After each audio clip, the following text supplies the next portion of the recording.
Segundo Samuel, capítulo 3. Durou muito tempo o conflito entre os que apoiavam a família de Saul e os que defendiam Davi. Contudo, Davi ia ficando cada dia mais forte e os aliados de Saul cada vez mais fracos. Os filhos nascidos a Davi em Hebrom foram o seu primogênito Amnon, filho de Ainoã de Jezreel. O segundo, Quileabe, de Abigail, viúva de Nabal, de Carmelo. O terceiro, Absalão, de Maaca, filha de Talmai, rei de Gesur. O quarto, Adonias, de Agite. O quinto, Cefatias, de Abitai. E o sexto, Itreão, de sua mulher Eglá. Todos esses filhos de Davi nasceram em Hebrom. Eis o que aconteceu durante a guerra entre a casa de Saul e a de Davi. Abner se arrogava todo o poder na casa de Saul. Havia uma concubina de Saul chamada Rispa, filha de Aiá. Certa ocasião, Isbosete indagou a Abner: Por que deitaste com a serva de meu pai? Ao ouvir o questionamento de Isbosete, Abner se encolerizou e retrucou: Sou por acaso como um cão desprezível a serviço de Judá? Até o dia de hoje tenho sido absolutamente leal à casa de Saul, teu pai, para com os seus irmãos e amigos, e não te deixei cair nas mãos de Davi, e vens agora levantando tal acusação envolvendo essa mulher. Que Deus me castigue com toda a severidade, se eu não fizer por Davi o que o Senhor Yahvé já prometeu a Davi em juramento: transferir a majestade do reino de Saul e dos seus descendentes para Davi, estabelecendo a realeza do trono de Davi sobre todo Israel e Judá, de Dan a Berseba. Mas Isbosete não respondeu uma palavra a Abner, porquanto tinha medo dele. Em seguida, Abner mandou mensageiros a Davi com esta proposta: A quem pertence esta terra? Faze, pois, um acordo comigo, e eu te ajudarei a conquistar o apoio de todo Israel. Davi respondeu: Assim seja, farei um pacto contigo. Entretanto, tenho uma condição: não serás admitido à minha presença, salvo se, quando vieres, me trouxeres Mical, filha de Saul. E Davi enviou mensageiros a Isbosete, filho de Saul, para lhe dizerem: Entrega-me a minha mulher Mical, a quem desposei diante o generoso pagamento do valor estipulado de 100 prepulsos de filisteus. Diante desta intimação, Isbosete mandou que a tirassem do seu marido Paltiel, filho de Laís.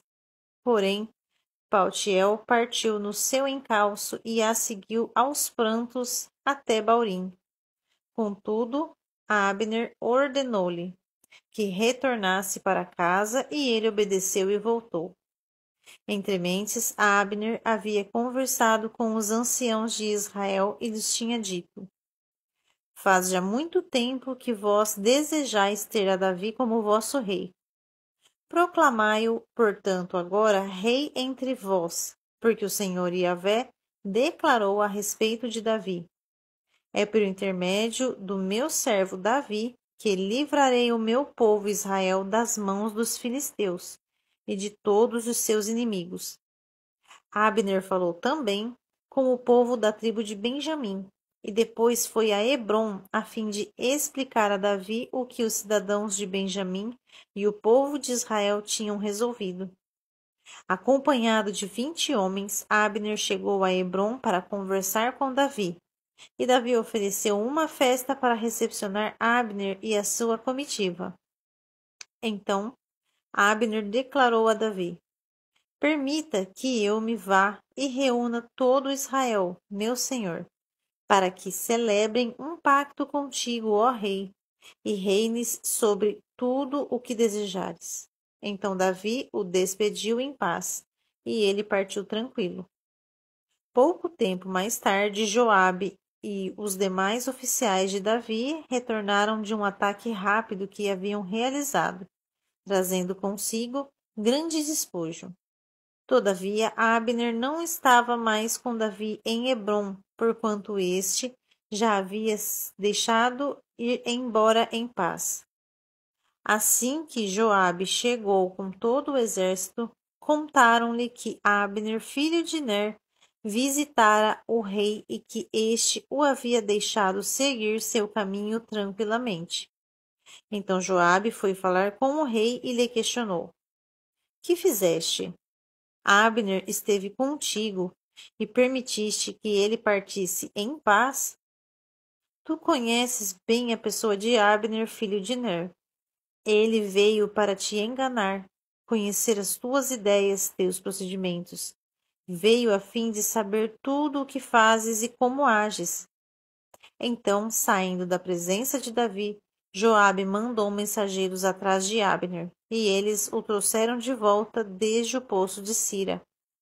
Todavia, sem que Davi fosse informado dessa atitude. Quando Abner voltou a Hebrom, Joabe o chamou à presença na porta de entrada, a fim de lhe falar em segredo, e ali mesmo o feriu de morte no estômago. E ele morreu por causa do sangue de Azael, irmão de Joabe. Assim que Davi ficou sabendo do ocorrido, exclamou: Eu e o meu reino somos para sempre diante do Senhor Yahvé, inocentes diante do sangue de Abner, filho de Ner. Que a culpa pelo sangue de Abner caia sobre a cabeça de Joabe e sobre toda a sua família. Que jamais deixe de haver na casa de Joabe quem sofra de corrimento, cânceres ou lepra, homens com graves deficiências físicas ou que caiam à espada ou ainda que passem fome. Joabe e seu irmão Abisai assassinaram Abner porque ele tinha matado o irmão deles, Azael, na batalha de Gibeon. Então Davi determinou que Joabe e os seus soldados pranteassem por Abner e que, em sinal de lamentação, rasgassem as suas roupas e vestissem trajes de luto. E no sepultamento, o próprio rei Davi ia caminhando atrás do caixão. Sepultaram Abner em Hebrom e o rei chorou em voz alta, junto da sepultura de Abner, e todo o povo o acompanhou em seu pranto. Então o rei compôs e declamou este lamento por Abner. Precisava Abner falecer como morre um insensato? Não estavam amarradas as tuas mãos, os teus pés não estavam presos em grilhões, mas tombaste como caem os malfeitores. Então todo o povo chorou ainda mais por ele. Todo o povo veio chamar Davi para que se alimentasse enquanto ainda era dia. Contudo, Davi jurou: Que Deus me castigue com toda a severidade, caso eu prove pão ou tome qualquer outro alimento antes do pôr do sol. Todo o povo ouviu essa declaração e apoiou a decisão de Davi. Tudo o que o rei fazia, o povo aprovava. Assim, naquele mesmo dia, todo o povo e todo Israel reconheceram que o rei não tivera qualquer participação no assassinato de Abner, filho de Ner. Então explicou o rei com seus oficiais: Não compreendeis que hoje caiu em Israel um príncipe, um grande homem? Mesmo sendo rei ungido, hoje me sinto um monarca enfraquecido, e esses filhos de Zeruia estão mais fortes do que eu. Que o Senhor Yahvé retribua ao malfeitor de acordo com as suas más atitudes.